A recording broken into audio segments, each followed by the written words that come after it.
Porn ban हुआ तो लोग सोचने लगे शायद कल्चर क्लीन हो रहा है। Unofficial ban on porn websites. From ban on pornography, Unofficial ban on porn websites. Ban pornography. Quietly banned more than 850 pornographic websites. लेकिन OTT पर ऐसी वेब सीरीज आई जिसमें नए तरह के सीन्स और कहानियां घुस गई। एक मैरिड वुमेन का अफेयर चल रहा है, एक स्टेप रिलेशन को अट्रैक्शन बनाकर दिखाया जा रहा है, टीचर और स्टूडेंट के बीच बोल्ड एंगल लिख दिए जा रहे हैं और क्राइम स्टोरीज के साथ साथ ग्राफिक बेडरूम सीन्स जोड़ दिए जाते हैं। सवाल ये है, क्या ये एंटरटेनमेंट के नाम पर लोगों के दिमाग को कंडीशनिंग करना है? You are watching Uzair. Let's uncover the truth. OTT पर बोल्ड कंटेंट के आगे सबसे पहले जो पैटर्न सामने आता है वो है एक्स्ट्रा मैरिटल अफेयर्स का ग्लोरिफिकेशन। पहले टीवी सीरियल्स में अगर अफेयर होता था तो हमेशा एक नेगेटिव कॉन्सिक्वेंसेस के साथ दिखाया जाता था, लेकिन OTT के आने के बाद नैरेटिव उल्टा हो गया।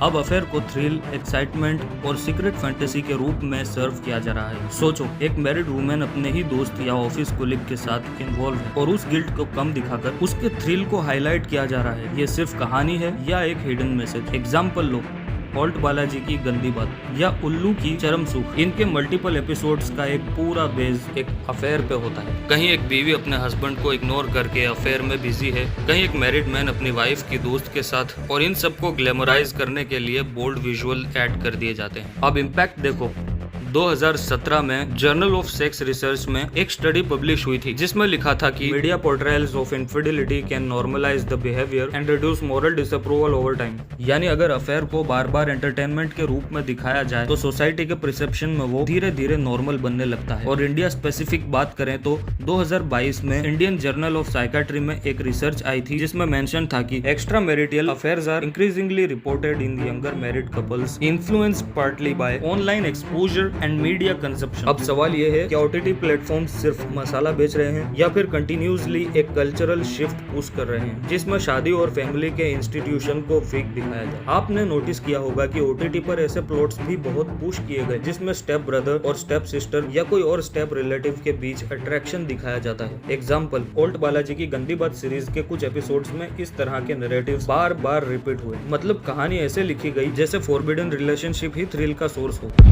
अब सवाल ये है, एक नॉर्मल ऑडियंस को ऐसे टैबू एंगल दिखाने की क्या जरूरत थी? क्या लोगों को बस शॉक देना ही मकसद था या उनके दिमाग में ये चीज को नॉर्मल बनाकर बेचना? यहाँ एक पैटर्न समझना जरूरी है। Indian journal of psychology and mental health 2020 study ने बताया था कि repeated exposure to taboo content can reduce the moral resistance towards it, especially in adolescents। मतलब अगर एक चीज को बार बार स्टोरी के थ्रू ग्लैमरस दिखाया जाए तो सोसाइटी उसको एक थ्रिल या एक्साइटमेंट के रूप में कंज्यूम करना शुरू कर देती है। और इसी वजह से हम देखते हैं कि OTT पर यह स्टेप रिलेशनशिप वाला एंगल एक सेलिंग पॉइंट बन गया है। पहले पॉर्न इंडस्ट्री में ही ऐसे कंटेंट का फ्लड था और अब वेब सीरीज उसको स्टोरी के कवर में लाकर सबके लिए अवेलेबल कर रही है। एक और डेंजरस पैटर्न OTT पर रिपीट होता है, टीचर और स्टूडेंट के बीच अट्रैक्शन का एंगल। ये कहानी स्कूल या क्लासरूम सेटअप में होती है। यहाँ एक तरफ एक अथॉरिटी फिगर है और दूसरी तरफ एक vulnerable student. Example, class of 2020 old Balaji में इस तरह का नैरेटिव था। इसके सीन्स में बोल्डनेस के साथ फॉरबिडन रोमांस को ग्लैमरस दिखाया गया। मतलब एक ऐसी जगह जहाँ बच्चों को नॉलेज मिलनी चाहिए, वहाँ कहानी बनाई गई फैंटेसी ऑफ अट्रैक्शन पर। सवाल ये है, क्या इस तरह के सीन सिर्फ थ्रिल के लिए दिखाए गए या एक बड़ी ऑडियंस को अट्रैक्ट करने के लिए इंटेंशनली बनाए गए? रिसर्च ये बताती है कि अथॉरिटी स्टूडेंट टाइप रिलेशनशिप को नॉर्मलाइज करके दिखाया जाता है तो वो रियल लाइफ में पावर इम्बैलेंस और एक्सप्लॉयटेशन को इग्नोर करता है। National commission of protection of child rights NCPCR के 2021 के एक एडवाइजरी में क्लियर लिखा गया था कि मीडिया कंटेंट को बच्चों के मेंटल हेल्थ और डिग्निटी को हार्म करने वाले सीन्स अवॉइड करने चाहिए, लेकिन OTT में इसका उल्टा होता है। और यहाँ भी वही पैटर्न रिपीट होता है। एक चीज जो असली दुनिया में इलीगल और एक्सप्लॉयटेटिव है उसको कहानी के नाम पर फैंटेसी बनाकर बेचा जा रहा है। ऑडियंस को शॉक देना और यूनिक एंगल दिखाना प्रोड्यूसर्स के लिए प्रॉफिटेबल है, लेकिन इसका असर सोसाइटी में नॉर्मलाइजेशन के फॉर्म में होता है। OTT का एक और डिस्टर्बिंग ट्रेंड है क्राइम और बोल्डनेस को मिलाकर सेंसेशनलाइज करना। एग्जाम्पल लो, मिर्जापुर अमेज़न प्राइम या रक्तांचल MX प्लेयर। कहानी क्राइम, माफिया और पॉलिटिक्स के आसपास घूमती है, लेकिन उसमें बार बार इंटीमेट सीन्स डालकर थ्रिल बनाया गया। मतलब violence plus intimacy equal to double shock value. सवाल ये है, ऐसे सीन्स जरूरत है या बस टीआरपी और व्यूज के लिए डाले जाते हैं? एक्सपर्ट्स का कहना है कि जब दिमाग एक ही फ्रेम में वायलेंस और बोल्ड विजुअल्स को देखता है तो वो उन्हें सबकॉन्शियसली लिंक कर देता है। जर्नल ऑफ मीडिया साइकोलॉजी 2020 में एक स्टडी आई थी जिसमें बताया गया कि sexualised violence in entertainment desensitises audience towards real life exploitation. मतलब लोग धीरे धीरे इनसेंसिटिव होते जा रहे हैं। और सबसे बड़ी बात, कहानी के लिए जरूरी नहीं होते ये सीन्स, लेकिन उन्हें इसलिए डाला जाता है ताकि ऑडियंस का अटेंशन बार बार ट्रिगर हो। ये कैलकुलेटेड स्ट्रेटेजी है जिसे प्रोड्यूसर्स जानते बूझते इस्तेमाल करते हैं। यानी एक तरफ गवर्नमेंट ने पोर्न बैन किया सोसाइटी को बचाने के लिए, और दूसरी तरफ ओटीटी पर इनडायरेक्टली वही पैटर्न और भी डेंजरस फॉर्म में पुश किया गया। अब सवाल ये उठता है कि अगर कहानी इन चीजों के बिना भी चल सकती है तो फिर क्यों लगभग हर बोल्ड वेब सीरीज में ऐसे ही पैटर्न्स रिपीट होते हैं? इंडस्ट्री इनसाइडर्स के इंटरव्यूज और मीडिया रिपोर्ट्स को देखो तो एक क्लियर पैटर्न मिलता है। ओटीटी प्लेटफॉर्म्स को लगता है कि सेक्स सेल्स फास्टेस्ट। एक FICCI मीडिया रिपोर्ट 2023 के मुताबिक इंडिया में ओटीटी का सबसे बड़ा सब्सक्राइबर स्पाइक तब आया था जब उन्होंने adult theme content aggressively push किया। मतलब कंटेंट की इक्वालिटी से ज्यादा शॉक और थ्रिल ही बिजनेस का मॉडल बन गया।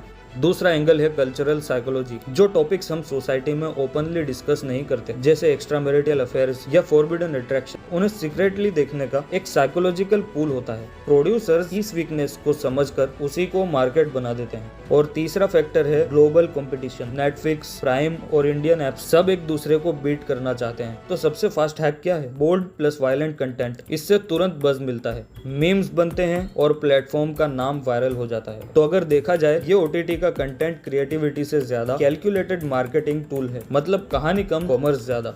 जब हम ओटीटी कंटेंट के सारे पैटर्न्स देखें, extra marital affair, step relationships, teacher student, crime plus intimacy, तो एक चीज क्लियर है, ये सब रैंडम नहीं है। ये कैलकुलेटेड स्ट्रेटेजी है जिसमें एंटरटेनमेंट के नाम पर ऑडियंस के दिमाग को कंडीशन किया जा रहा है। ये सिर्फ स्टोरी टेलिंग नहीं, बल्कि मार्केटिंग प्लस साइकोलॉजिकल इन्फ्लुएंस का मिक्स है। जो चीजें सोसाइटी में टैबू है उनको ग्लैमराइज करके और एक्सेसिबल बनाकर प्लेटफॉर्म लोगों की क्यूरियोसिटी और अटेंशन को एक्सप्लॉइट कर रहे हैं। और सबसे इम्पोर्टेंट, हर चीज का इम्पैक्ट लॉन्ग टर्म होता है। Repeated exposure slowly moral perception और सोशिएटल नॉर्म्स को शिफ्ट कर सकता है। मतलब गवर्नमेंट ने पोर्न बैन करके एक लाइन ड्रॉ की, लेकिन ओटीटी ने उस लाइन को एक नई फॉर्म में सर्कमवेंट कर दिया। रिफ्लेक्शन, एंटरटेनमेंट और बिजनेस के बीच एक फाइन लाइन होती है, और व्यूअर्स को समझना होगा कि सब कुछ जो थ्रिल के लिए दिखाया जा रहा है वो रियल लाइफ में एक्सेप्टेबल या नॉर्मल नहीं है।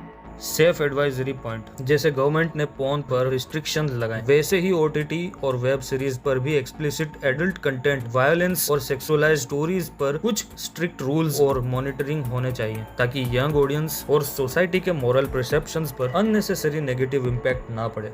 अगर ये वीडियो आपको जरा भी सोचने पर मजबूर करे और आपको लगता है कि ऐसे सच सामने आने चाहिए, तो उज़ेर डिकोड को सब्सक्राइब जरूर करना। और हाँ, इस वीडियो को अपने दोस्तों और परिवार के साथ शेयर करना मत भूलें, ताकि और लोग भी इस असली सच्चाई से आंखें मिला सकें। मिलते हैं अगले वीडियो में एक और रियल ट्रूथ के साथ। तब तक जागृत रहें, सवाल पूछते रहें।